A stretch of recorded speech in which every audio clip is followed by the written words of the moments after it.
Players have chosen their characters and are about to reveal.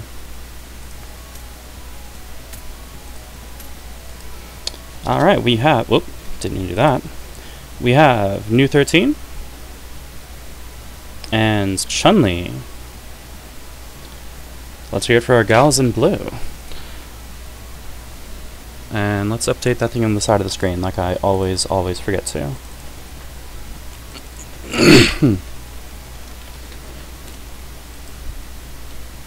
Okay, so Chun-Li, New 13.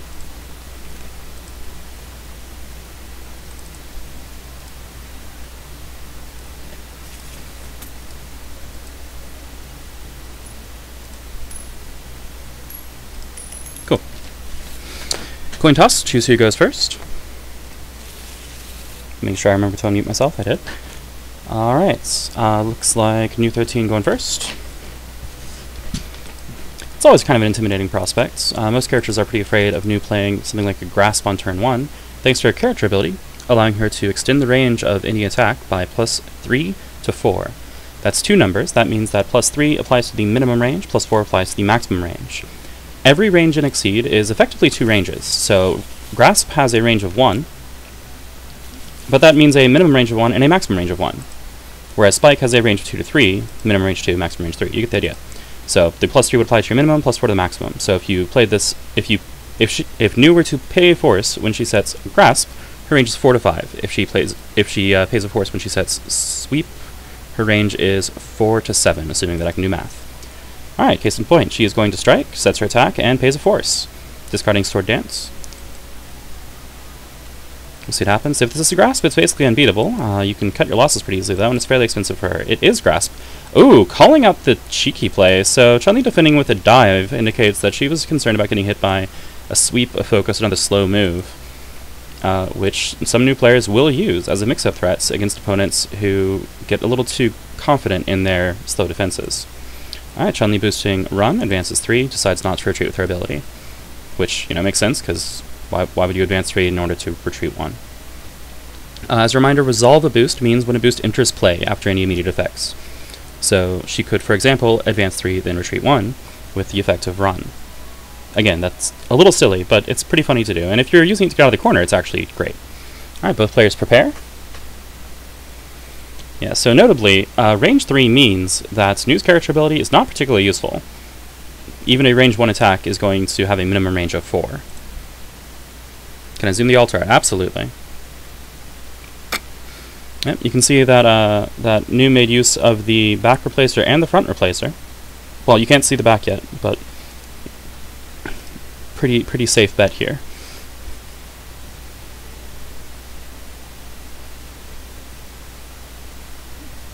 This is, you know, the correct text, so there's not really an issue with that. Move action to retreat goes to range 5, discarding copy of Legacy Edge.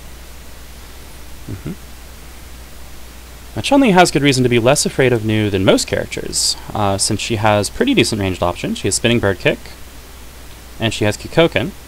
Although without Gauge, Kikoken is a little bit underwhelming in terms of stats. Also, these only hit up to range 5, not range 6, meaning she is still vulnerable to things like Grasp, pushing her out. But yeah, she has good ranged options. I was about to say good projectiles, but Spinning Bird Kick isn't a projectile. She's the projectile. This has an effective range of 2 to 5 in most board states. She also has an Ultra, which works as an anti-projectile tool. Since it says attacks range 4 or greater do not hit you. However, she's going to need Gauge in order to be able to play that Ultra or even to threaten it. So, most likely we're going to see her trying to aggressively push for her first 2 Gauge. That'll make her a much stronger threat at range. In fact, if she can get 2 Gauge, New is going to be heavily disincentivized from using her character ability because it is essentially guaranteed to lose to that Ultra. Like, her minimum range can't be less than 4 because New doesn't have any attacks with a printed minimum range of 0.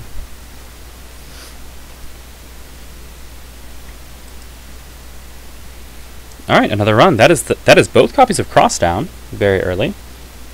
Hopefully she's not going to need that later. She advances all 3, goes to range 2.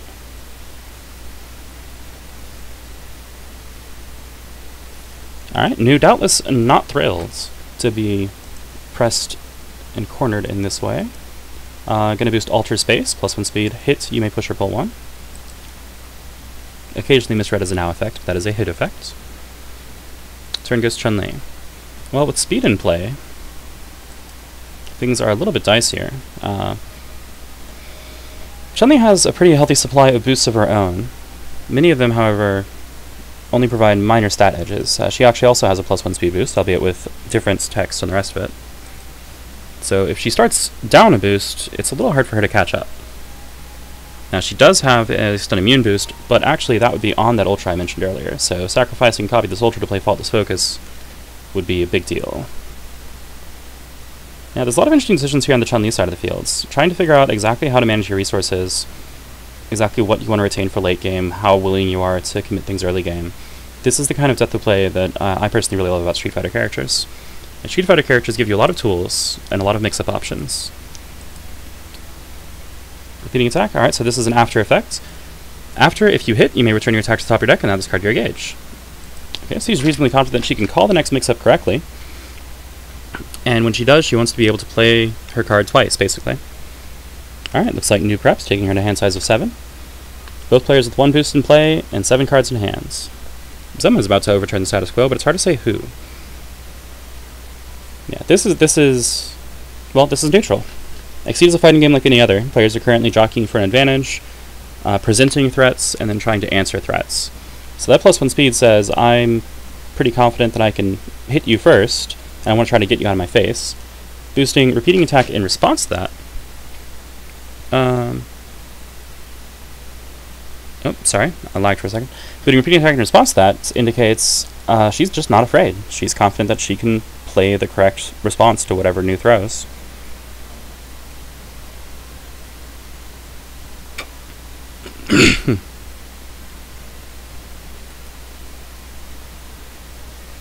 Oh, right, to finish the thought I was remarking on earlier, Street Fighter gives you tools, gives you mix-ups, gives you options, but most characters don't give you like a very specific line of play that you should be doing. I think Chun-Li says I should exceed as soon as possible, but beyond that, it's up to you. Alright, 1 force to advance to range 1. New checking that discard pile. Haven't seen a lot of cards drop. She might be considering a cheeky reading play. She might be debating on the value of running out of the corner if she's just going to get chased down. Oh, that is a reading. Alright. It will be unsuccessful. Ooh, okay, the reading was Spike, which is a pretty safe reading at range 1. We have EX Block, Focus, EX Assault, Spinning Bird Kick, and Flipping Axe Kick, excuse me, that's Spinning Bird Kick. That's Flipping Axe Kick. Nothing amazing, although with Alter Space in play, Focus is pretty reasonable since it implies that Nu wants to hit and move Chun-Li around. If Chun-Li can actually use repeating attack in conjunction with Focus, she can be in pretty good shape. Getting to play Focus twice is good. The same copy of Focus, no less. Ooh, it is Grasp. Alright, so both hit effects are going to fail to move Chun-Li because of Focus's passive effect, opponents cannot move you. Which is identical to you cannot be pushed or pulled, by the way. It's just different template for the same effects. Alright. Nu gets a second gauge. That is her second copy of Grasp down. Chun-Li can order her after effects either way. So she could draw a card, then put her attack on top of her deck and not disengage, or she could put her attack on top of her deck and not disengage, in which case Focus would leave play so she would not draw a card. Alright, in this case she chose to draw first, and then use repeating attacks effect. So she has a Focus on top of her deck, and both players know it. That's why she's leaving it face up. This is a convention, it's not a rule. Alright, we have a parry, probably calling out the second Focus. Maybe an Ultra, maybe a Cross. Hard to say. Chun-Li knows she's going to draw a Focus at the end of this turn, so she might actually just one-hand information, meaning she would call a high-value option, in hopes that either you get a really high-value option, or if you're unsuccessful, you could see the hand and then you could reading next turn. Alright, whatever the parry was, it was unsuccessful. Ooh. Block, EX, Sweep, Assault, and Calamity Sword. Alright, well we know that that parry whiffed, so Chun-Li's going to decide if she wants to retreat, and then draw for end of turn.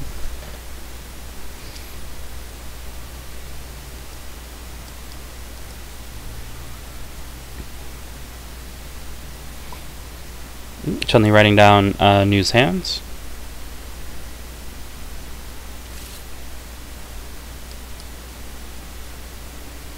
Is now going to be deciding whether or not to retreat. She does. Takes range 2. Makes sense. Makes her slightly more threatening against those sweeps, because she could potentially have drawn a spike. We don't know what this card is. Alright, picks up focus. Typical play here would be either parry or broken weapon. Yep, that's parry, and I'm going to knock out that focus to eliminate the reading threat. Makes perfect sense. Alright, so Nu's hand is still mostly known, but the 100% known focus that was presenting a highly relevant reading threat is now down. Chun-Li's turn.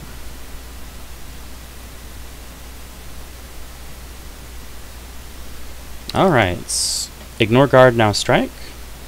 Pretty solid, that's going to cost force.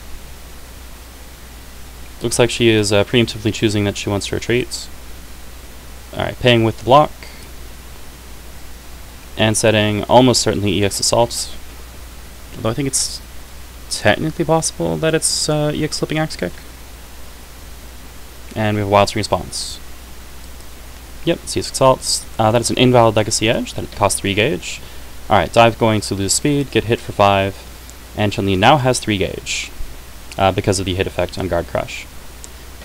Incidentally, rules as written, the guard crush during the hit timing leaves play, which removes the ignore guard from play.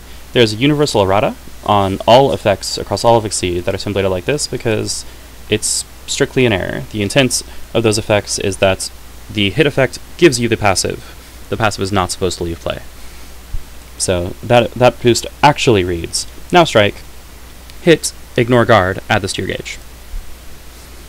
Alright, and then Chun-Li immediately exceeds, which makes perfect sense. Chun-Li's exceed mode is pretty phenomenal. So she has her frontside character ability, and in addition to that, for each continuous boost she has in play, your attacks have +0 to 1 range. So just like I was describing before, that means +0 minimum range, +1 maximum range. So she can play a boost, retreats, and now she has extra range. Makes her extremely deadly at middle ranges, and pretty good at long range against most characters. Not necessarily as good against Nu. But in the middle ranges of 2 to 3, and 4 to an extent, but especially 2 to 3, Chun-Li can be pretty dominant pretty easily. Well, this telegraphs EX sweep because that was the known EX. And we know that both crosses are down on Chun-Li's side of the field, so the only way to deal with this is to trade or block, I guess, if you got the other block. I think she's out of blocks, I'm not sure. We'll see. Hard for Nu to escape the corner. Yeah, Nu really wants her 3rd gauge, because that will open up her options to escape the corner and establish distance. Otherwise, she would need to boost cross, boost run on cross, or boost air dash, which is on Super Rage, one of her specials, which says advance or retreat 3. Yeah, so as EXs go, there are a few options here. The only specials that are relevant are Spike Chaser, which would deal 6 damage at speed 4, and Sword Summoner, which would be 3 power, speed 7. So basically, worse grasp. Alright, we have a flipping axe. Oh! It is EX Assault, not the sweep. Chun-Li throwing out flipping axe kick, hoping to trade with what she is confident is a sweep. Ends up getting stunned. Nu has advantage. And looking like she's considering playing that EX sweep now. Alright. It's gonna hurt.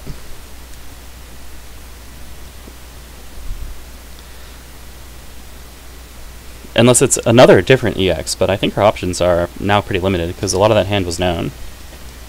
And EX Calamity Sword. Shoot. I really need to, like, make a camera entry for this exact view. Anyway, EX Calamity Sword would not hit here, so it wouldn't make any sense. Right. Chun-Li again, checking her own discard pile. So part of the consideration here might be, do I play a thing from hands that is okay, or do I risk wild swinging something that I might not want to wild swing? In particular, she probably doesn't want to lose any ultras off that wild swing. Hozenka is force, and force is pretty valuable at this point. And Kikosho is a phenomenal attack in this matchup. Alright, she does play the spinning bird kick, so she's going to trade with that EX sweep. She hits for 4 after armor, takes 7, and loses a card from hands, which that, in conjunction with the fact that she's now defended from hand twice, renders her resources pretty low. Oh, there's a Hozenka. Yep. A very good late game closing option, also pretty useful to have as force in the mid game when you just need to change cards looking for immediate threats. That was News Initiative. It's now Chun-Li's turn. Man, look at this new, playing 2 Grasps, EX Assault, EX Sweep. It's Brawler new if ever I've seen one. Alright, Chun-Li prepares. Alright, for a second I thought he was going to play a 30x, and I was going to lose my mind. Nope, we have Broken Weapon, pays 2 force, shuffle her hand into your deck, didn't have one, and then draws 5 and 1 for a turn. Yeah, technically she does shuffle the deck once, although nobody cares. Because it doesn't matter, a shuffle deck is a shuffle deck. Alright, it is Chun-Li's turn. Yeah, that's a handy little reload. Gonna give her a little bit of an edge in tempo.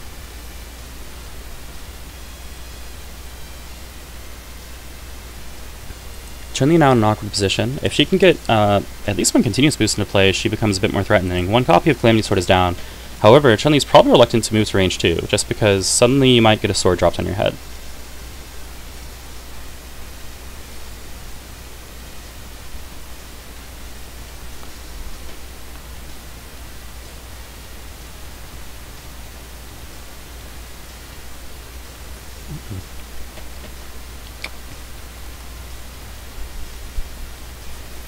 Yeah, you can't really see, like, you can't really tell from the art, but that is the tip of a gigantic sword.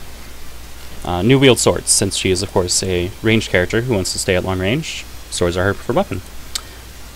Chun-Li going to change cards with that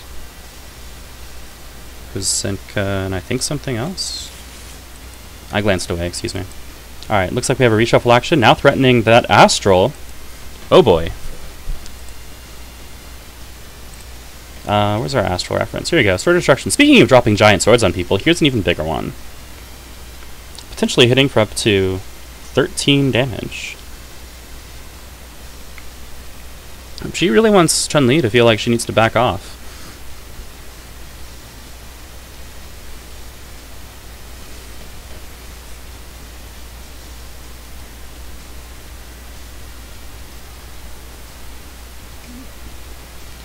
Alright, Chun-Li boosting light and backing up. Okay, that light makes her a lot safer here, since she has +2 speed and now also +0 to 1 range.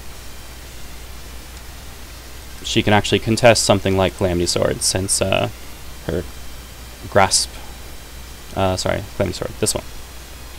Her grasp actually outspeeds it.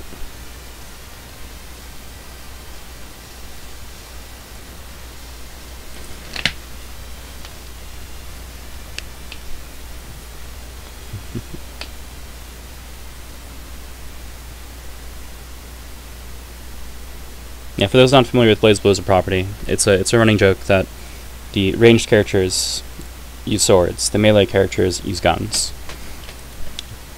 New is the premier example of this. Ultra Space again, alright, +1 speed with the hit effects. Contesting speed a little bit here. Both her grasps are down, but she still has a Calamity Sword, and she knows that both of Chun-Li's crosses are down. So a speed 9 cross... Sorry, a speed 8 cross, it's not accessible. Chun-Li would need a speed 9 grasp in order to outspeed that Calamity Sword. I guess Lightning Legs is also a threat. Depends on who initiates, though. Speed is very important right now. Of course, Nu could also just want that hit effect.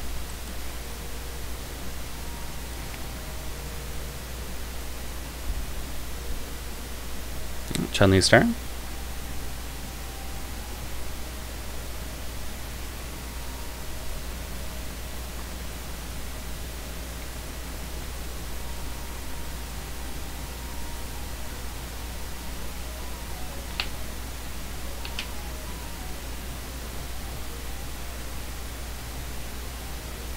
Chun-Li has an edge in speed. She's probably going to try to compound her advantage with another boost. Needs to be a little bit careful. If she decides to boost and retreat, at range 3 with 2 boosts in play, everything in her kit hits, even grasp, and it's absolutely amazing. But if she ends up getting pushed out to range 4, things will probably look a lot worse for her, at least until she builds that second gauge.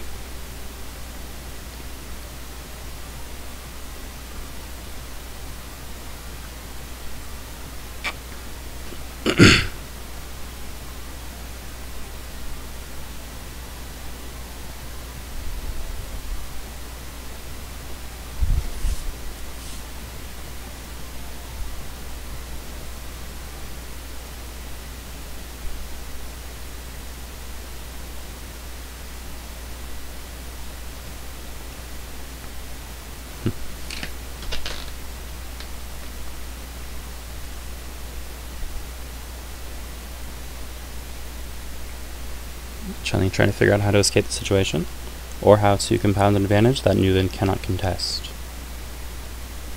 It's a little surprising she hasn't already decided to put something in play that will let her back up to range 3 with range. I find that kind of interesting.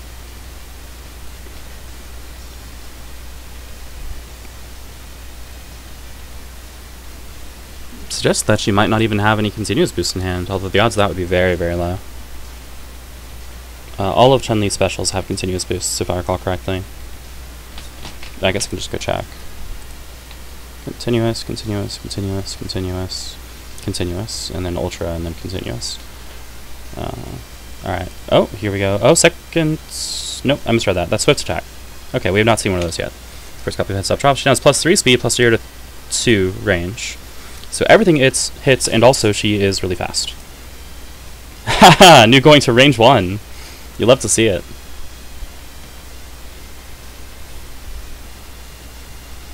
Oh, there's a running joke in the Iaquis community that range 1 is where speed doesn't matter. It does matter. Oh. Okay. Evidently intended to advance 3, and just didn't resolve it correctly.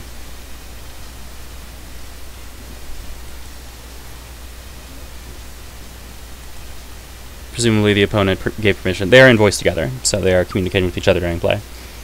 But yeah, like, you could permit or reject that play if you were inclined, since Nu already drew for a turn. But yeah, it makes a lot more sense to uncorner here. This way, if Chun-Li backs up, she pushes herself toward the corner. Nu holds the center.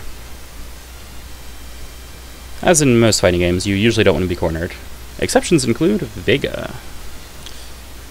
Vega known as Claw, not Vega known as Dictator. I'm going to keep making that joke. It's not going to work, but I'm going to keep making it anyway. But yeah, Brawler Nu, the legends. So the reason there's a joke about range 1 being where speed doesn't matter is because typically at range 1, against most characters, you can play a defensive card like Block, Focus, or Sweep that is super, super low speed, and it'll be fine. Like, you might get crossed out, but that's probably your worst case, and cross isn't all that punishing. Notably, when characters have 13 damage range 1 attacks, speed does suddenly matter. Or, when they have attacks like Dive at range 1 that can hit, then speed does matter. So, like, there are a lot of interactions where speed does still matter, but it matters less at range 1 than it does, for example, at range 2. Or at 3. At 3, speed means, hey, my spike or my dive can be guaranteed.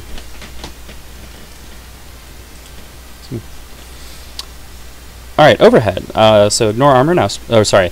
Again, technically this is now strike, hit, ignore armor at this stage, and critical. Interesting. And did she choose to retreat? Looks like the answer is no. A range 1 critical. Head stomp and flipping axe kick I think are the only viable choices. There's also... Well, okay, that's not true actually. Lightning legs would sustain that light. Here's head stomp. So extra power and card draw. Flipping axe kick, extra power. And then lightning legs, which will let you sustain one of your boosts. And sustaining that light might actually be really important here.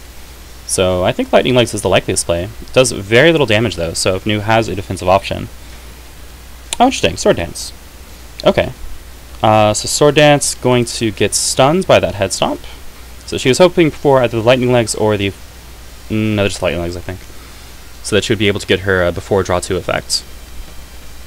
Yeah, head stomp dealing 6, and then she gets a bunch of gauge and advantage, because 2 of these boosts go to her gauge. She has advantage, she's at range 3. Range 3 would be a little uncomfortable, I think, if she didn't have advantage. But, you know, she does, so. Alright, Chun-Li boosting defend and backing up to range 4. Okay, so this communicates I have Kikosho and I'm not afraid to use it. Because now Kikosho has +0 to range per her character ability, and has attacks at range 4 greater do not hit you. So, with 2 gauge on hands and 1 boost in play, Kikosho is a massive threat that Nu is not really equipped to do much about. She might have a dive that would still lose to flipping axe kick if she decided to initiate with a dive, because flipping axe kick has a printed speed of 5. Once I find it. She might also just decide to move in and continue playing, you know, range 1 Nu. stranger things have happened.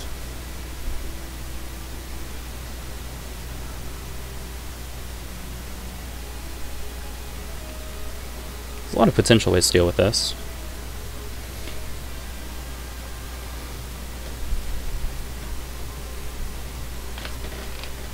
Some of the funniest would be to just like initiate with cross or something, so that you end up retreating or super rage. Like something that would let you back up so that the Kikoshu can't hit you, and try to get Chun-Li to waste her ultra. Now, granted, Kikoshu, if it doesn't get stunned, doesn't ever really get wasted. It does not come back to your hand, but you get to draw a card and you get the gauge that you spent on it back in your gauge. So as long as you're not stunned out, Kikoshu doesn't really cost anything. Well, it doesn't cost much.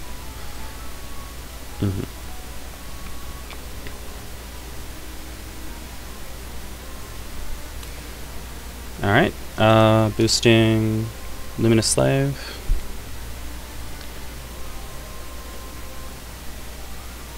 Yep. So that is minus 2 to 0 range. That's a bit interesting. Yeah, it looks like that's a reshuffle action being taken by Chun-Li, also known as the manual reshuffle. And draws for turn. Minus 2 to 0 range. At range 4.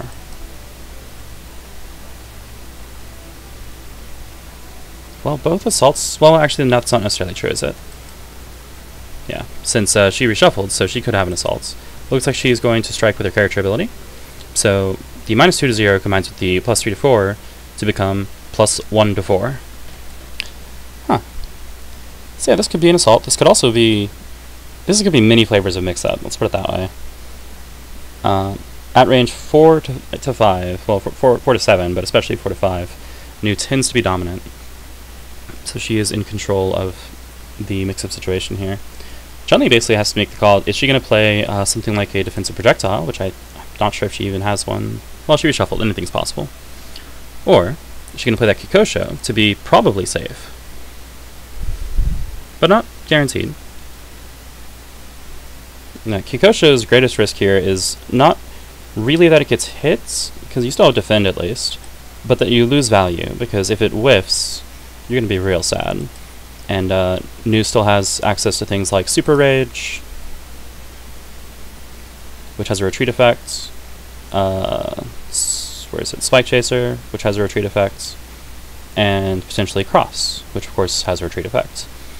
Things that would allow Nu to get out of range of the response. We'll see what happens.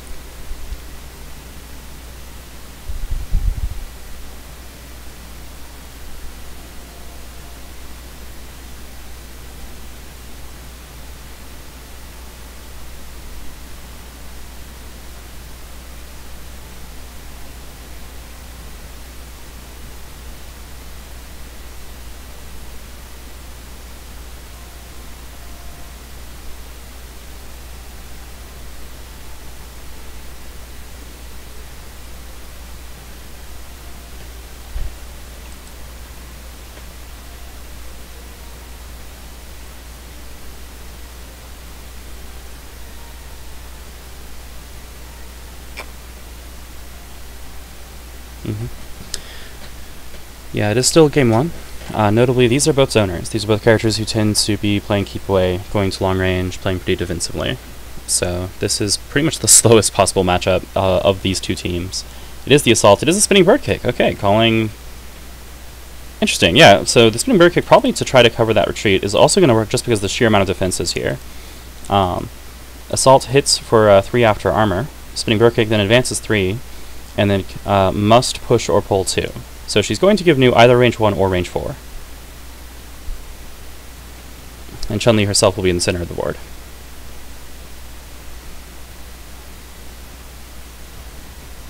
Kind of waiting for the... Yeah, there we go.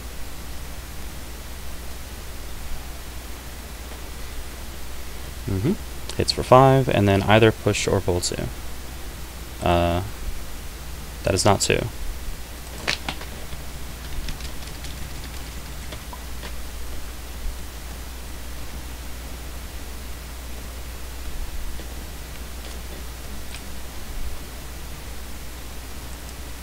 That's 2. Okay. Yeah, it doesn't say up to 2. It says 2. You can choose push, you can choose pull, but you can't choose 1. Alright, well, advantage goes to Nu, since she hit with Assault. If forgetting how to read is a proud tradition, by the way. Not being able to read cards is proof that you're a card gamer. Alright, Nu now initiating from hand, from the look of it.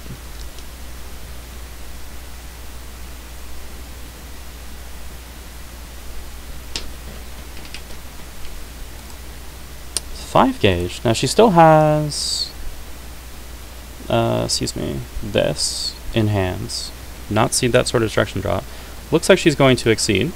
Alright. She has when you exceed, draw a card, so she'll draw one and then draw for a turn. And here's the exceed art. Your attacks have +0 to 4 range, and hit you may advance 3. Overdrive retreat 1. Rules text is all correct. This is an alter. Again, use the features within the module to replace the card art. Alright, Chun-Li boosts defend and chooses not to retreat. So exact same setup as before, she's threatening Kikosho. Alright, at the start of Nu's turn, she discards a card from Overdrive and retreats 1, which will not do anything.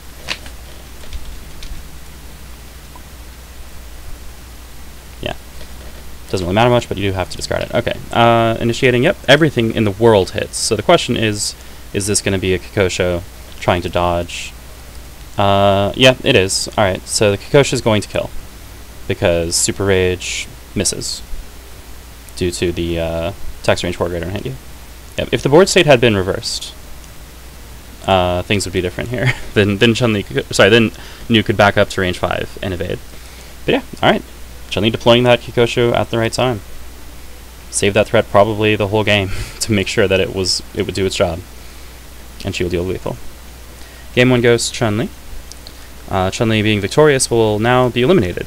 She is set aside, leaving her player with...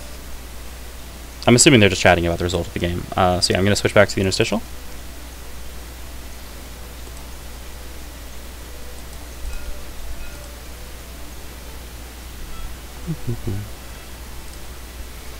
But yeah, talking about how things would have been different if a few things had gone very slightly different. That endgame was pretty tight. Like, Chun-Li technically won 11-0, but those last 2 strikes were pretty decisive. It could have gone either way.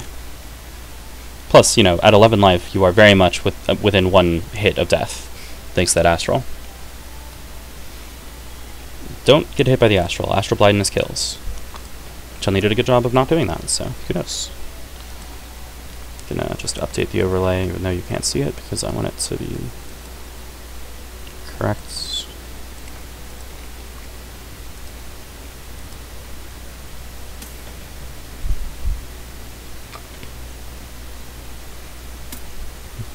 Very solid play. Alright, players are now choosing their second character.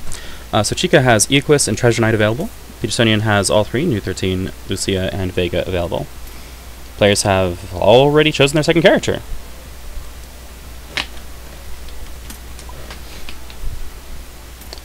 Alright, so let's just go back to it then. Alright, what have we got? Looks like Vega versus Treasure Knights. Ooh, that's an alt art Vega. If you're at the edge of your new set your attack, special knowledge have +2 power. Checks out. And Treasure Knights. When spinning force during a strike, you can generate 1 force for free. Treasure Knight gaining quite a bit of notoriety this tournament. Historically regarded as kind of a low tier. I say historically, Season 4 hasn't been out that long. Been out like a year and a half, but that was through COVID, so like amount of play, especially at real life events, a bit lower than most sets have had. But yeah, Treasure Knight developed a reputation as being like relatively low tier due to his tendency just to be low damage and play really long games where he grinds things out with a lot of trading, which on the level 9 Discord is not a particularly popular playstyle. However, he is showing his stuff in this tournament, being piloted by some very skilled players, notably Chykka, who is here before your very eyes. Alright. Alright, as the loser of the previous game, Vega chooses who goes first this game. And of course he will take first, because Vega wants to be able to control board state in the early game.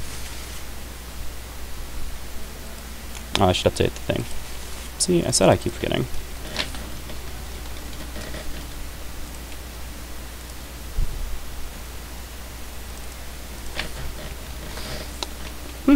Vega initiating turn 1. Okay. This could be a lot of things. Alright, Treasure Knight responding with the Wild Swing. Dive and... Okay, alright, sure. Diving across. This is kind of backwards. I often expect a Vega to initiate on turn 1 with cross, just to take the corner, and then the opponent to try to jump in with something. But no, Treasure Knight, Wild Swing, cross. You can see, by the way, both players are using their respective normals. So that is a Season 3 dive featuring Vega himself, and a Season 4 cross with Treasure Knight's unique backgrounds.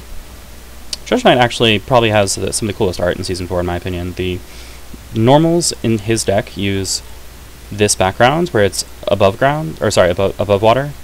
What's the word for that? On shore? Yeah. Alright, we have sweep into pounce. That's unfortunate. Pounce typically a pretty high value special. Treasure Knight initiating at range 3 with sweep is actually really cheeky. That can lose to a lot of things. But gonna hit for, 6 and discard the second copy of pounce. That's pretty rough. Yeah, this card tends to be phenomenal. It doesn't look particularly impressive, but Vega's stats are deceptive. His character ability gives him phenomenal stats if he starts from the edge of the arena, starting with just +2 power. Again, specials and ultras only, though. Take note. Oh, we have a reading. Alright, successful. Reading grasp, hitting a sweep. Okay, gonna make up that grounds. Vega not having it. Takes out an Aquamine, which is a pretty solid attack in this matchup because of its ability to punish Vega for jumping at him. Yeah, alright. Vega going, no, I'm not gonna make conservative plays here. I lost both pounces. I need to play aggressively. Really exciting.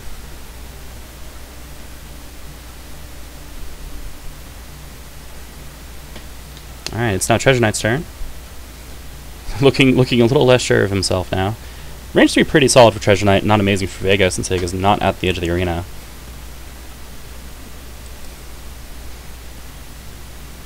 But seeing your opponent be willing to make a play like that tends to set you back just a hair. So you're like, well, I don't know. Treasure Knight will often play boosts in neutral, however, he typically likes to wait until he's in Exceed mode. Treasure Exceed is far better than his base form. Not uncommon, of course, especially for 3 gauge or higher cost Exceeds. His Exceed mode is discounts all of his force cost by 1, not just during a strike. So any of his boosts that cost force, which is all of them, now cost 1 less force. Alright, Treasure Knight chose to prepare. It's now off to Vega, who is a bit low on resources, having gotten hit by a sweep and then having to play, well, not having to play, but choosing to play a reading.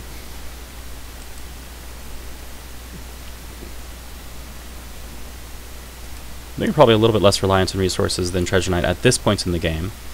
However, if Treasure gets to 3 gauge, then he'll become an economic powerhouse. Whereas with Vega, pretty much his entire playstyle is about struggling to have sufficient economy. Alright, he prepares.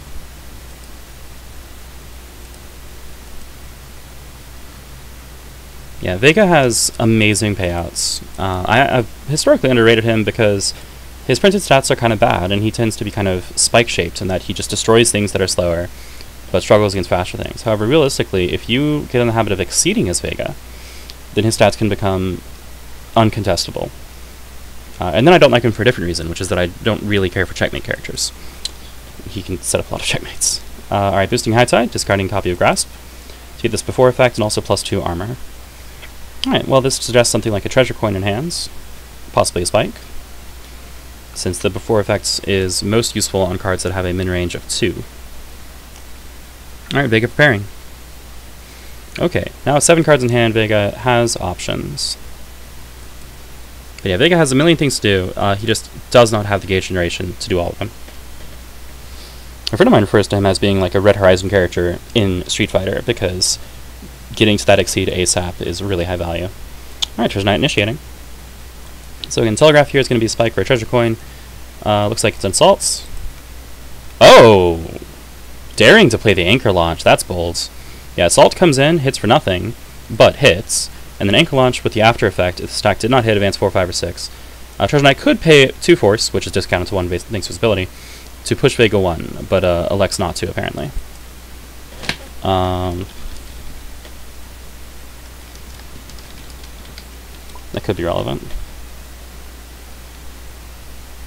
Treasure Knight has 1 effect in his kit that cares about the order of his discard pile. 2, technically. 2.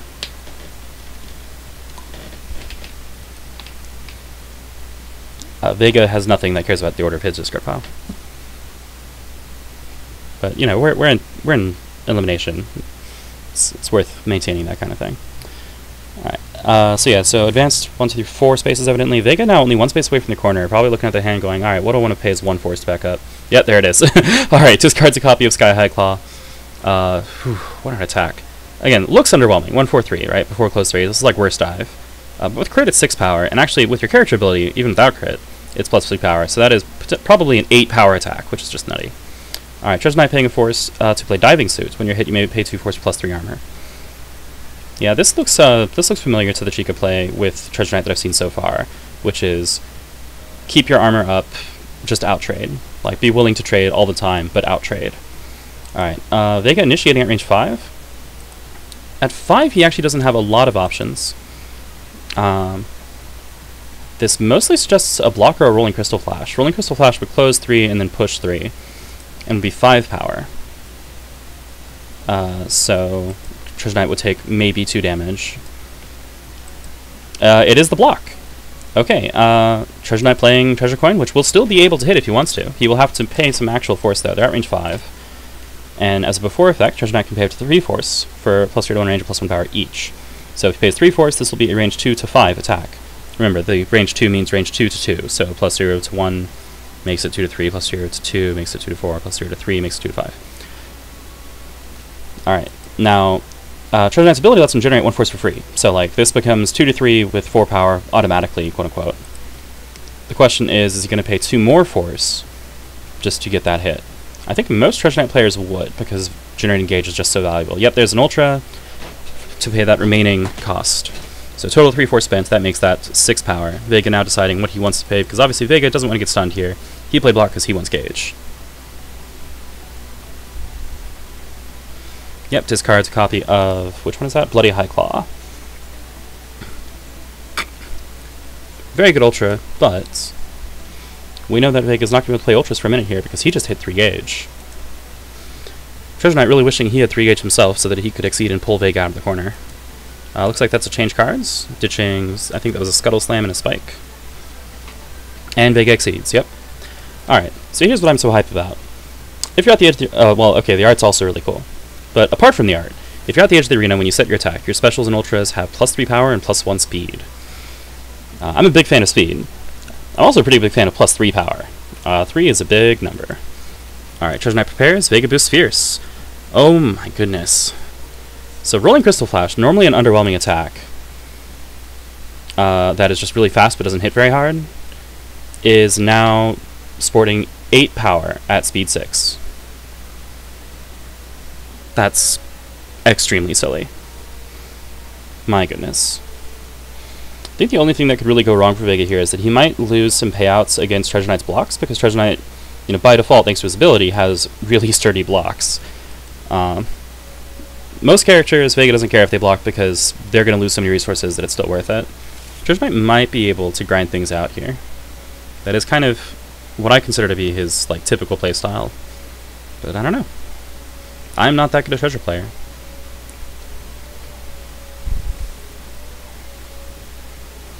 Either way, I like big numbers, and I think we're going to see some big numbers hit the board real soon.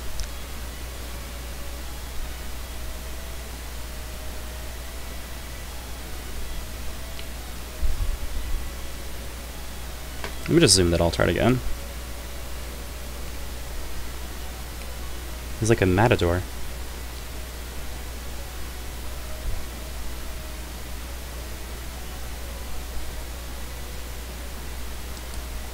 It's pretty scary.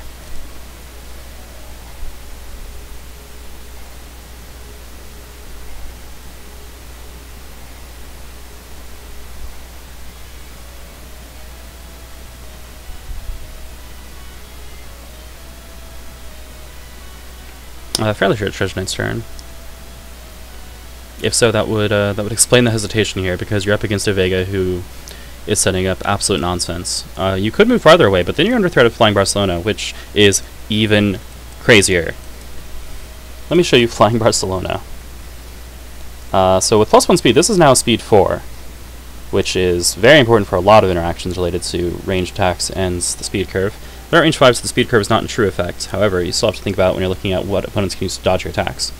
So speed 4, currently power 10. Yeah, 10. 10's a number. With a crit, that would be 12. Isn't Vega great? Just not really wanting that last gauge. Probably doesn't have a block in hand, or would have already done something about it. Or might just be waiting for Vega to commit so that he can play a block.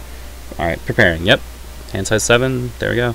Alright, Vega initiating. Here's the mix-up. Is it the speed 6 power 8, or is it the speed 4 power 10? Either way, I think Treasure Knight's just going to block if he's got it. Alright, it's the speed 6 power 8, and yep, that's block. Okay. So Vega jumps in, pushes 3, and 8 power is going to eat some resources, but not a ton. Treasure Knight can afford this. Looks like he's paying 1 for his ability, +1 is 2. So he's at 6 armor right now.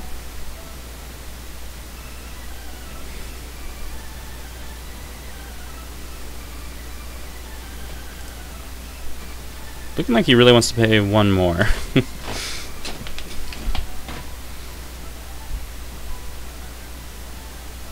Yep, there it is. Okay, taking no damage.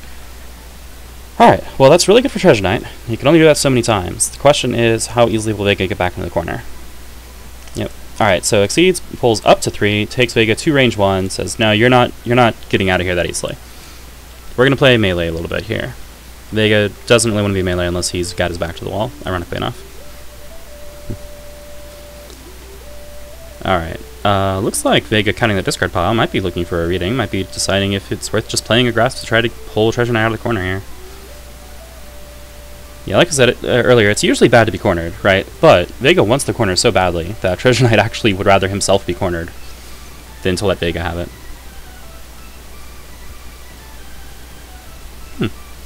Responding to chat for a moment, that's pretty cool, Carmine. Yeah, this card game also got me into fighting games. Exceed was basically it was my second fighting game I was really into after BattleCon, and it's the one that really taught me how to love neutral play.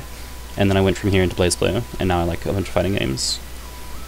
Alright, looks like Treasure Knight prepared in turn, so it's not Vega's turn. Exactly, equal health is soothing. Oh man, I hear that. I look forward to it going down in gigantic chunks. Alright, Vega initiating. So yeah, the suggestion here, like not really a telegraph because there's a lot of options, but like the suggestion here is that it's something like a grasp, right? Like maybe a cross. Something to change board state. Because Vega's not real happy with his board state. He doesn't have any pounces, which is one of his better trading tools and one of the best specials that he has at range 1, to be sure. So with both pounces down super early in the game, he's got to figure out something else to do to change the board. The backup plan for Vega at this point would typically be either you backstep and cross, you play cross and then backstep, or you just build 3 gauge and then hit with your speed 6 ultra. This one.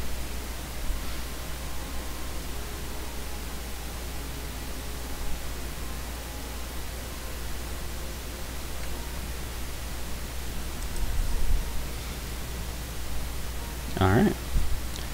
Treasure Knight playing patiently, conservatively. Probably going to play something slow and defensive. What do we got? Yep, grasp and focus. Alright, Vega hits, gets the gauge. Can't move Treasure Knight around and takes 4 in response. Good for Treasure Knight. Alright, Treasure Knight, again, keeping an eye on that discard pile. Wants to play the long game here.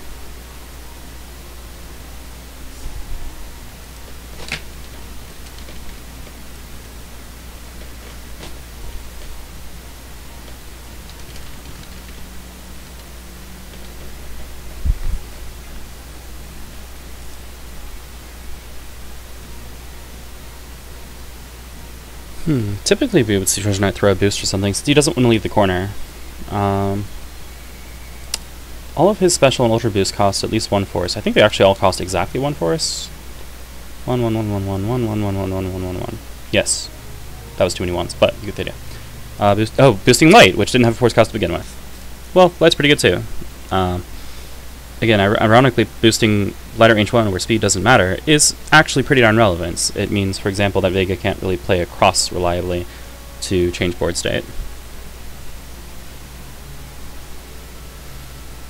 Vega in relatively awkward position here. But also he's in exceed mode. If he ever gets the corner again, things are going to change.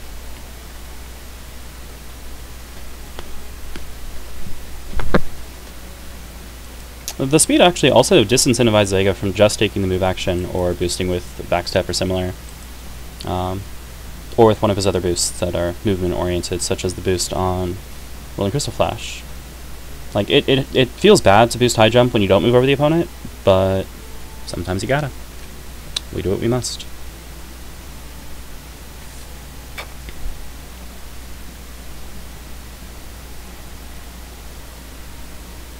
Yeah, it also feels bad to take the move action, but we do what we must. Move action is an important part of Exceed's engine. Vega initiating. Alright, this suggests that it's going to be a focus or a block, something slow, maybe a sweep. Since those are the things that just don't care about your opponent having speed. Which means Treasure Knight would be likely to play Dive Charge. Yeah, probably Dive Charge. Like, there's not a lot you can do that's really scary here. You could play Scuttle Slam to try to keep your opponent honest. EX Dive Charge is actually pretty good. Yeah, there it is. Okay, so going to push 3 spaces, dealing 4 damage. Like, on the one hand, well, sweep misses. That's what? That's 4. It goes to 16. There we go. On the one hand, your sweep missed. On the other hand, you got some distance, which will make Vega a lot more comfortable, I think. Not sure what the hit effect here, or sorry, not hit. I'm not sure what they're searching discard pile for. I saw a discard pile being searched and immediately thought that the treasure coin boost was in play, salvage operation. Just because I'm so used to Treasure Knight hitting and then needing to search this card for this hit effect. But it's not in play, so that's not a thing. I'm assuming the players are just chatting about what was up and what wasn't at the time.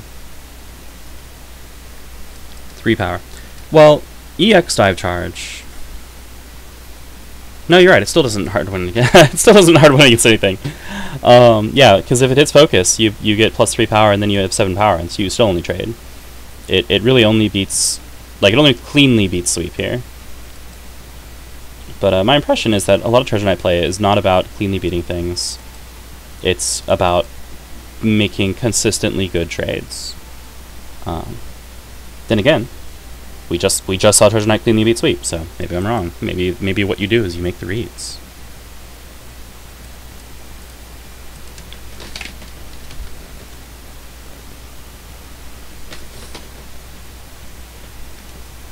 One of the players popping into chat to ask if the life totals have been maintained correctly. Yep, far as I can tell. Yeah, this is one of the reasons that I'm, a spectator. I can't see anyone's hands. I'm not able to see any information that the players themselves can't see, and in fact, I can see less because I can't search discard piles and I can't look under cards. Because this is a stream open to anyone. The players themselves could be watching and listening, for all that matters.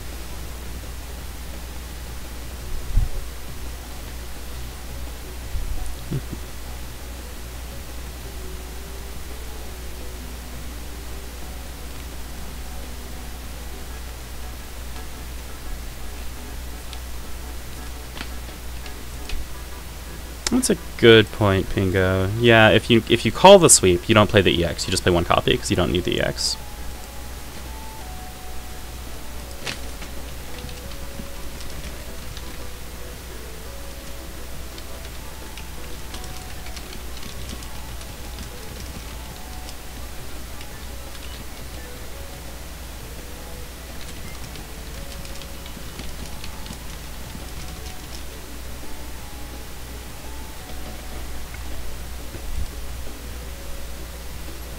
Alright. So yeah, 5 cards in hand on Treasure Knight's side. Taking the reshuffle action. Oh, okay, that explains that explains the amount of time spent searching discards here. Making sure that it's worth it to do it right now. And this makes sense. Treasure Knight is not at a strongly advantaged state. He's at like at an okay state. So we're basically reset to neutral. Vega has good tools at range 4, but he wants the corner, and it's hard for him to get the corner right now. So Treasure Knight, holding now neutral, goes, alright, I can afford to take a what we call a low tempo action. Reshuffle, right? You just shuffle your discard into your deck, draw a card. That's the end of your turn.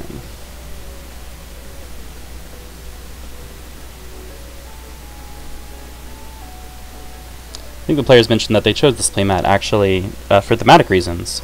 They are within a train trip distance of each other. I meant to turn that effect off. Vega prefers. Sorry for the audio cue there, but thank you for the subscription. Anyway, 6 cards to 6 cards. Okay, so yeah, we're distinctly just at neutral play. Vega might actually look to reshuffle soon because this pounce was dropping early was rough. Although I don't think we've seen many ultras. I think we've seen 2 ultras drop on Vega's side. Maybe 1. Not sure. Anyway, yeah, you want to reshuffle at a time that it doesn't hurt you. So like if you're at a disadvantage, reshuffling tends to be very, very dangerous. It's what we call a defensive reshuffle. Also known as reshuffle and pray, after the player Goboxel, who popularized that nickname for the defensive reshuffle. It's you reshuffle and you really, really hope that your wild swing deals with whatever awful thing's about to murder you. That is an act of desperation. If he wants to... Oh. Looks like a move action. Yep, paying 2 force, one by discarding dive and the other with the character ability to move to range 2. Leaving the corner. Alright, so here's the question. Does Vega have retrieve?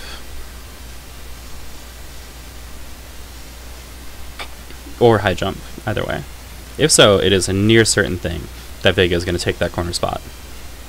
I'm really surprised Treasure left the corner, to be honest.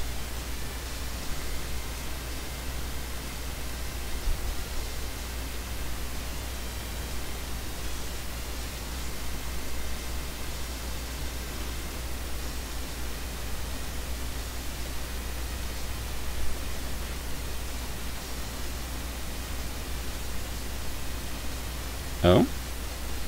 Vega looking like he's considering playing an EX attack. Not what I was expecting.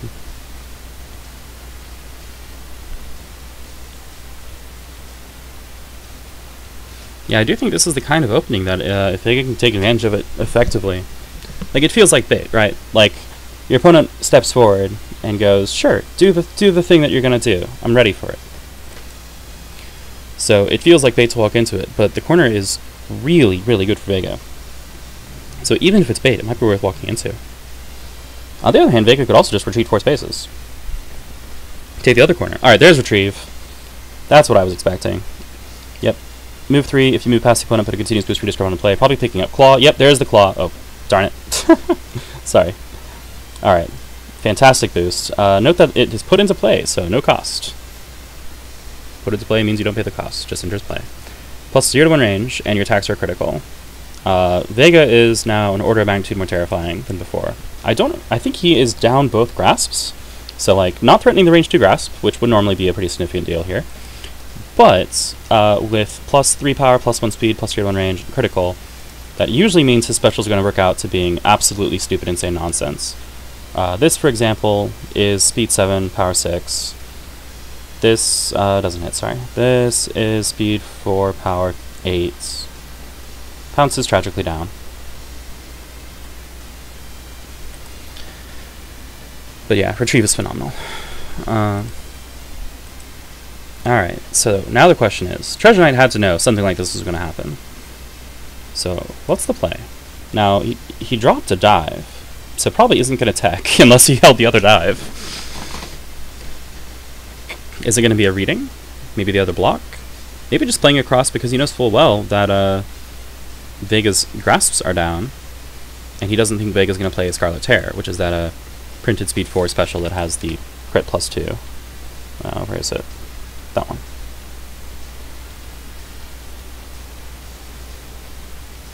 I've been streaming for about an hour, by the way, so if you've been keeping up, please drink water, stay hydrated. It's good for you. I'll do the same.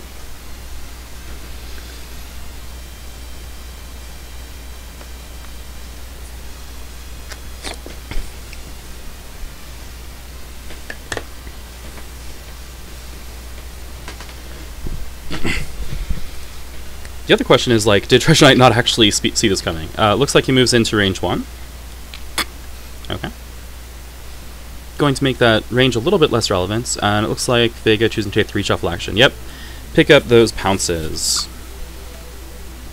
A world of threats has been unleashed. Yeah, I don't fully understand Treasure moving to range 1, but to be honest, I don't fully understand Treasure to begin with. I could not have piloted a Treasure to this point in the tournament. Not that I'm an amazing player, but, yeah, I'm not a Treasure Knight player. Like, I tried maining him for a little while. I just do silly, gimmicky nonsense. I don't really know how to grind out wins like this. Like, in spite of current board state, Treasure is probably still at an advantage. Not a huge one, because life could easily overturn in an instant. If Vega had 3 gauge, I think I would give Vega the advantage right now. Alright, boosting salvage up. That is +1 power, +1 armor, and a hit effect to get some recursion in. That's interesting. So if Treasure can trade on the next strike, then this hit effect would let him pick up the dive, and then he could tech the claw, even if Vega chooses to sustain it. Alright, 2 force to probably going to play Repel Leap. Yep, there it is. If you're at the edge of the arena, move anywhere and strike, and your abilities, power and speed bonuses apply. What this means, the template's a little unclear, some folks have remarked, but this means that Vega's attack, regardless of if it is a normal, special, or an ultra, has +3 power and +1 speed. So he takes center, and he has +3 power, +1 speed, +0 to 1 range. Oh, and it's an EX attack to boot. Lovely. Well, this could be like an EX spike that's speed 5 and essentially unbeatable by anything. Or it could be a cross, which would also be... Actually, that would be beatable. Cross is beatable. That's only 7 power. Treasure Knight can actually deal with cross. Or sorry, with the... Yeah, with the EX cross. Gets the block. It's the spike. That is a 9 power spike. Alright, well, there it goes. There goes the life lead. Whew. Alright, Vega now needs to decide if he sustains that boost. He was not stunned, so he may pay force. Looks like he's deciding that still. Yeah. For what it's worth, that was a 5 armor block. It just didn't matter.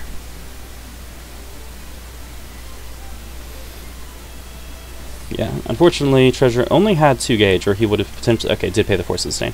Or he would have potentially been able to threaten an Angler Call in response. Angler Call having stun immunity is a huge factor in situations like that. It also has full arts, which is one of the reasons I think Treasure has the best art in Season 4. There's only 2 characters who have ultras that have full art like this. Treasure Knight and Mole Knight. Alright. Granted, there's a big blaring reference copy stamped on that, but, you know, whatever. Alright, Treasure initiating with Aquamine is not going to evade. He actually gets hit, so he misses and retreats. He was just trying to reset positioning, but he gets hit by the +0 to 1 range sweep. Yeah, so he's just going to take 6 damage there and lose a card. Whew, that did not work out well for him. Alright, the question now is, does Vega sustain... Alright, loses a focus, too. That's important. Does Vega sustain that?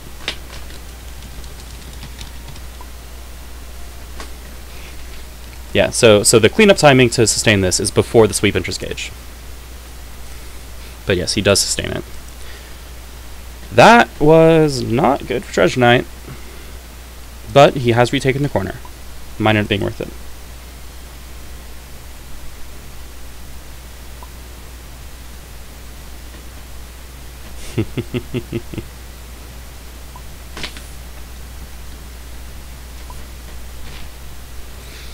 Alright.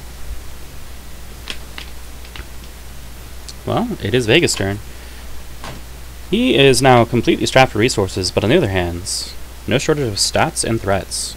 He's actually threatening an on-curve ultra that deals 7 damage right now. Alright, boosting high jump to retreat 3 spaces. Hey, there you go, just like I said earlier. Sometimes you have to, right? Boosting the high jump that can't cross up to get him very, very near the opposite corner. Probably means he's going to pay 1 force to retreat next turn. Might actually pay the gauge for it, even though Vega does have very solid ultras.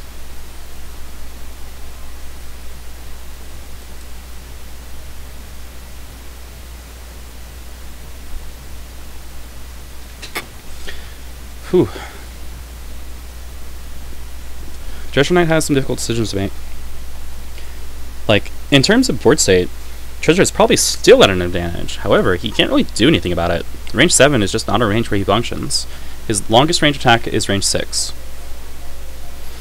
Looks like he's going to pay 2 force to advance. Goes to range 5, where now he does have threats, and where if Vega does retreat, he can actually still potentially threaten anchor launch. So, this makes a lot of sense. Vega going to retreat 1 space. There it is. Yep. So, range 6. With plus 0 to 1 range in play, he still doesn't actually have a lot of options. At 6, he only has 2 cards that work, I think. Flying Barcelona, which would have 10 power. And there it is. Rolling Crystal Flash, which would have... which is down, actually. So no, never mind. Just 1 card. Barcelona. But if he gets that Barcelona, Treasure Knight could easily just explode and die horribly.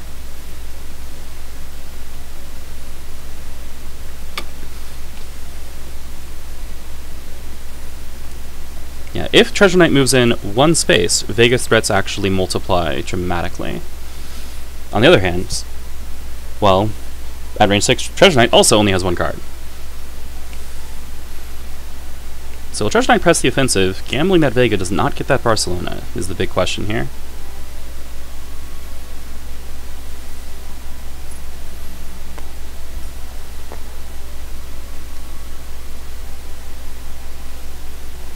So Treasure Knight initiates now. Vega's either... only got 2 choices, right? Like, you got 1 card in hand, you got 1 card on top of your deck. And there's not much... I don't think there's anything other than Barcelona that would evade an anger launch here.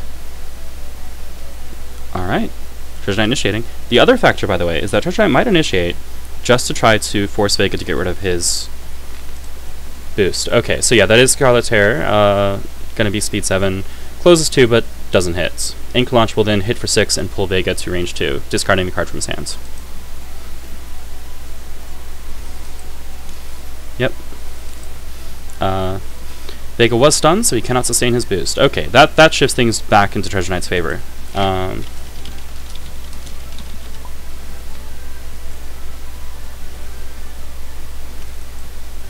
Yep.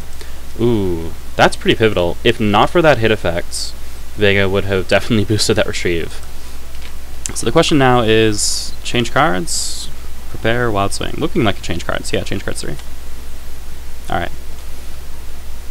I think most Vega players would probably only have done 2 just to keep 1 gauge available for a crit. But either way, this game is drawing to a close, no pun intended.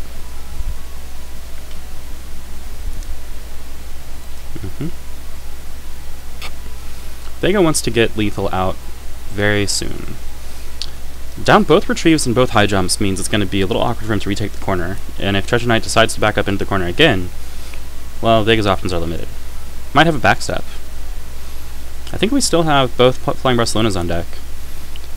There's still... the potential definitely still exists for some crazy plays in this late game for Vega. He tends to be excellent at closing games, but Treasure Knight is managing his positioning very carefully. So carefully that a couple times I didn't even understand it.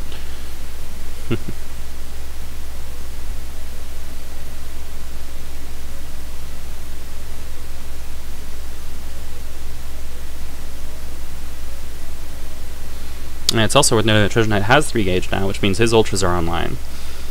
Maelstrom Chest is pretty good at range, since it has a printed speed of 5, making it often above curve, and the EX potentially very, very deadly. And then Angler Call, good old Angler Call, just has stun immunity and a bunch of stats. 8 power, 3 armor. Very good at not dying.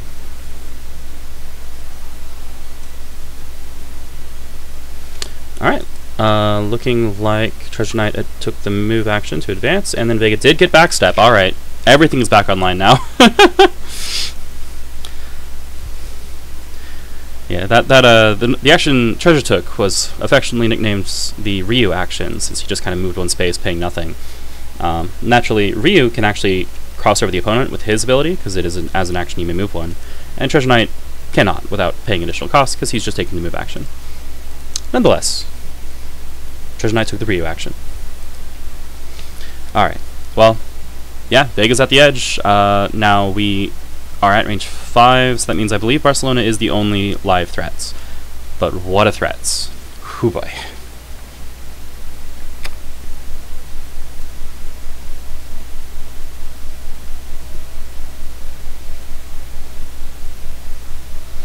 Alright, taking move action to go to range 3. Now Vega has almost everything online. Notably, he does not have gauge to critical. Pounce gets a lot less good when you can't put some armor on it. But yeah, Treasure Knight took himself out of range of the flying Barcelona, since Barcelona advances 8, then closes 1, so da-da-da-da, and then range 1 and 2, so it hits basically the other half of the arena, not including the center space.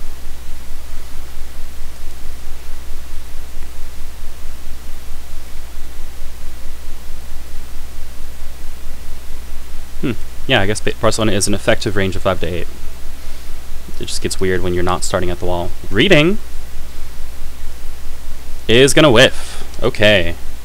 Hand contains a block and an assault. The reading was cross.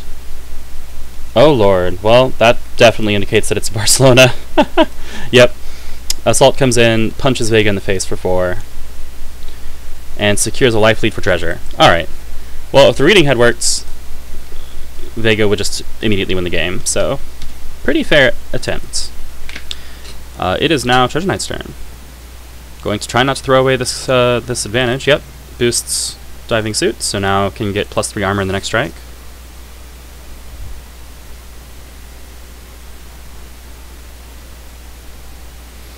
Vega doing a change cards 3. Yep, that hand is not relevant. Needs some different cards.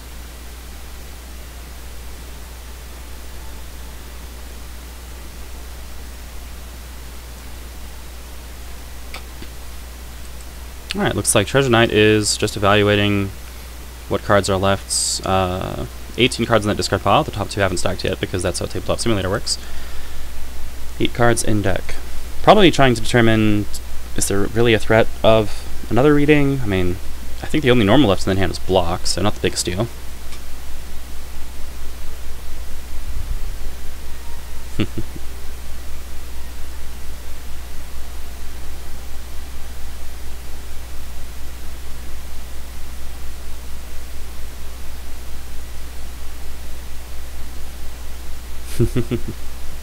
Petersonian jumping into chat to say, it's the end of the line for me, I'm in this for the showmanship. Well, we'll see.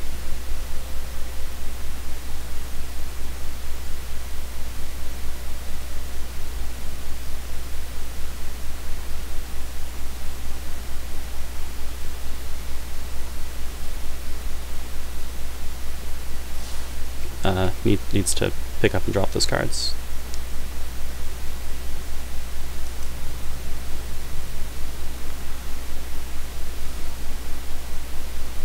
To make them combine properly. Well, whatever. I'm sure they'll get around to it. But yeah, Treasure Knight typically playing pretty conservatively as we've seen so far. Just wants to kind of maintain good trading potential. Yep, sits back and preps. We have attack, going to get rid of that armor, makes sense. That dropped to bottom of discard. Fortunately, Vega does not care about discard order.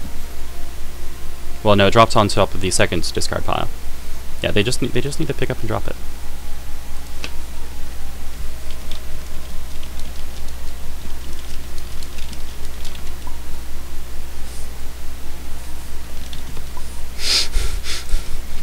Tabletop Simulator.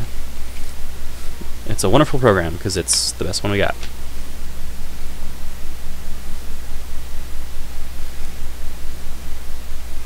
Alright, both players now counting Vega's discard pile.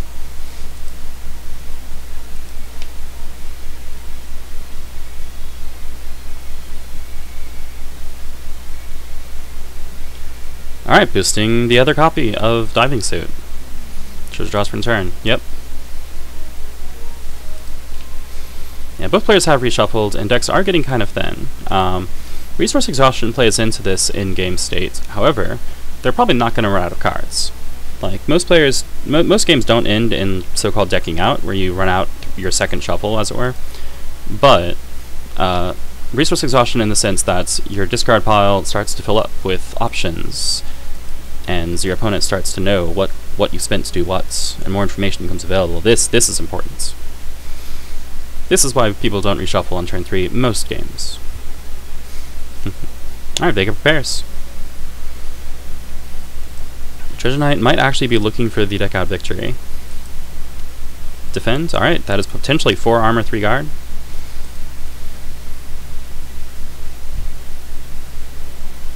We have another reading. Makes a lot of sense. Alright, calls the block.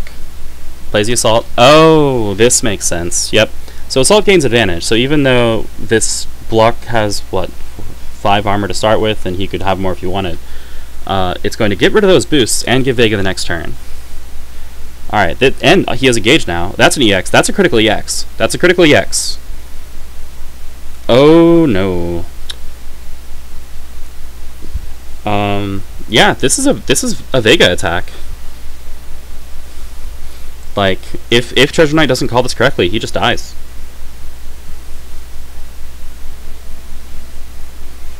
This was a phenomenal play. Alright. Will he call the mix-up? I'm not even sure how much of a mix-up there is, honestly. There might only be 1 EX left. I haven't counted the cards. I think that's EX Pounce, and I think that's the only option. If so, that is a 9 power attack. Which means Treasure Knight would probably have to play something like an Angler Call to survive, unless he has another block, but I don't think he does.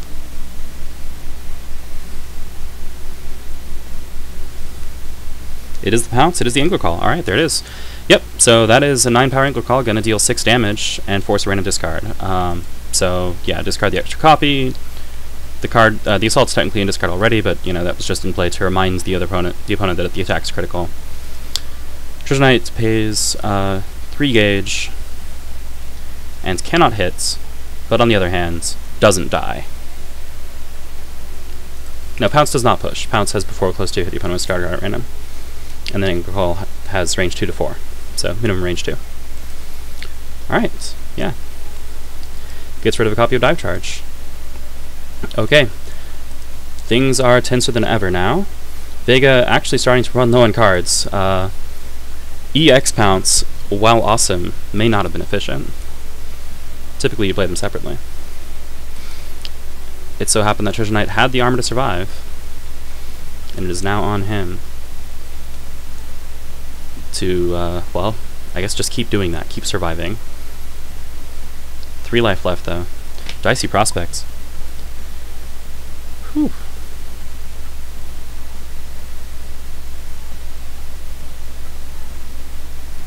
Alright, Treasure Knight counting Vegas' card pile, probably trying to get a read on what 7 cards are left.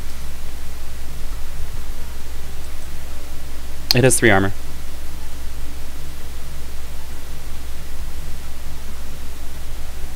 Wait.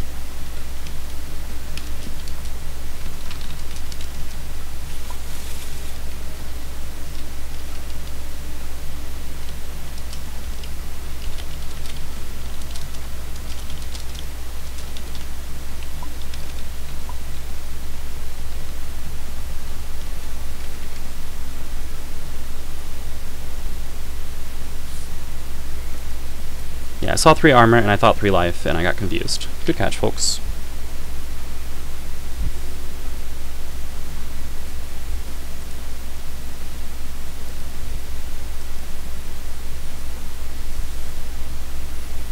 Little things like that happen from time to time. Generally speaking, players just do their best to maintain game state and occasionally verify.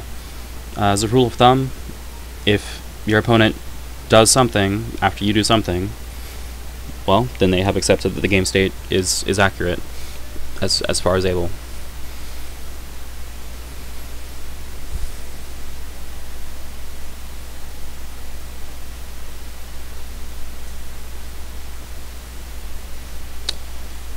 Alright, yeah, based on the time the discard's being checked, it's definitely just, what are these 7 cards? Try to find a way to survive them. So we might be here a minute.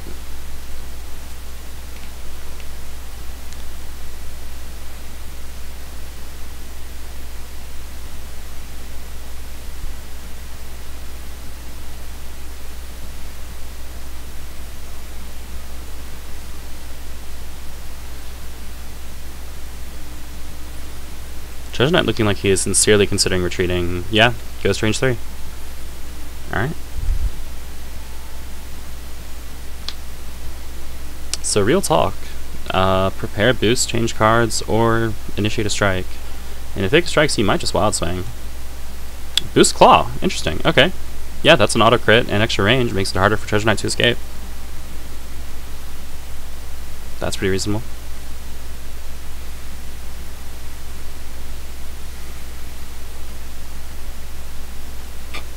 Treasure Knight initiating. Alright, let's see what we get.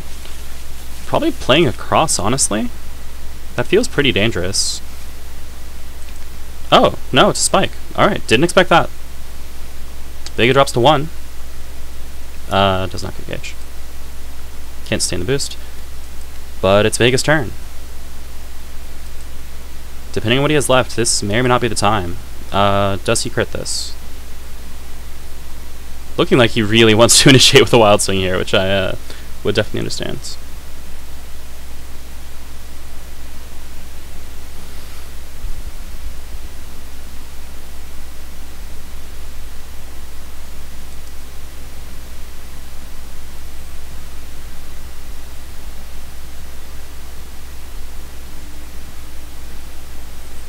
Oh boy. Alright, with permission from the opponent,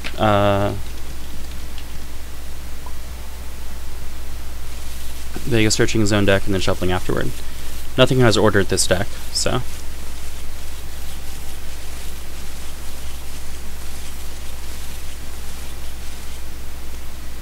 Here we go. Treasure ready with a response.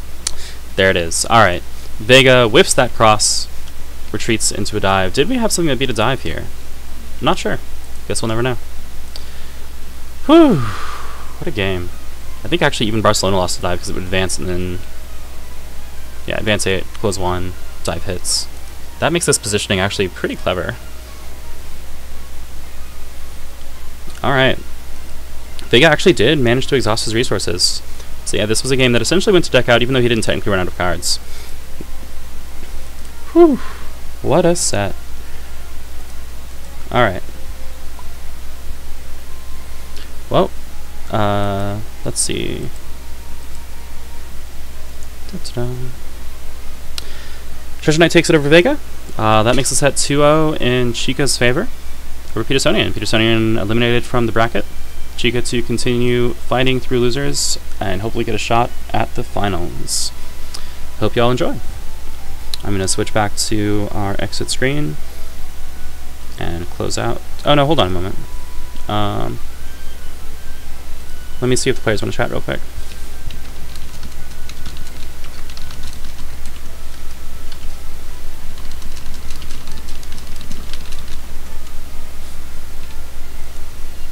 Forgot that I've been doing that.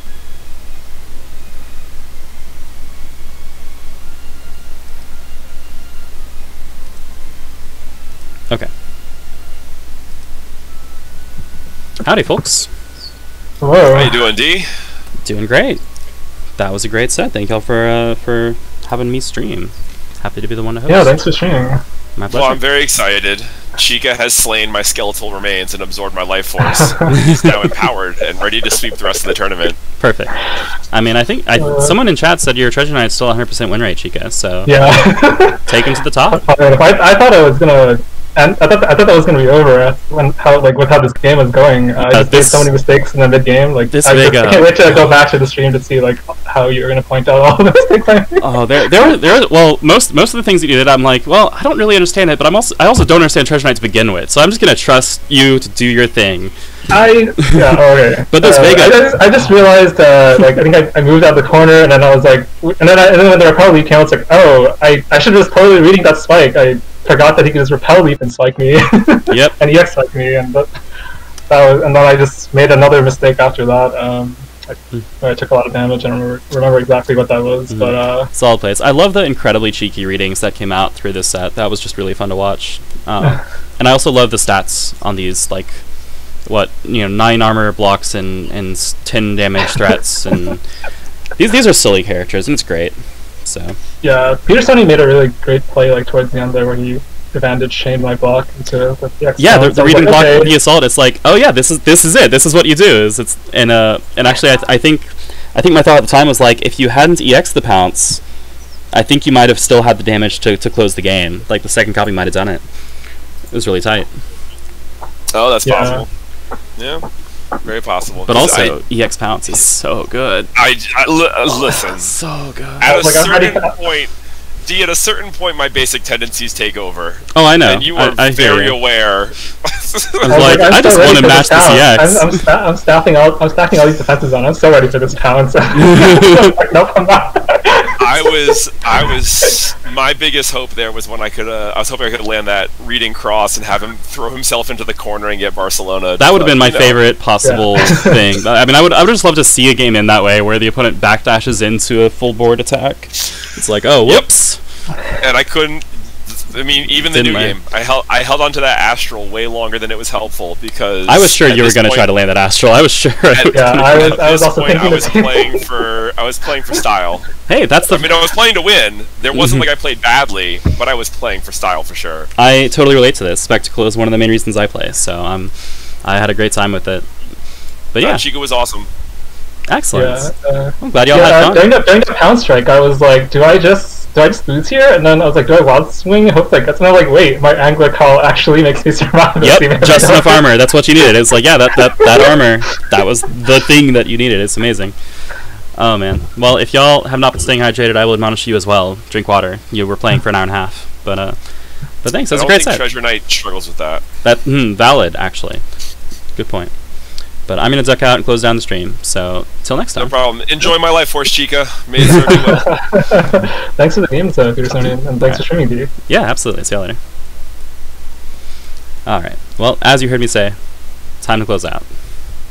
So, man, what a set. This has been a blast. Alright.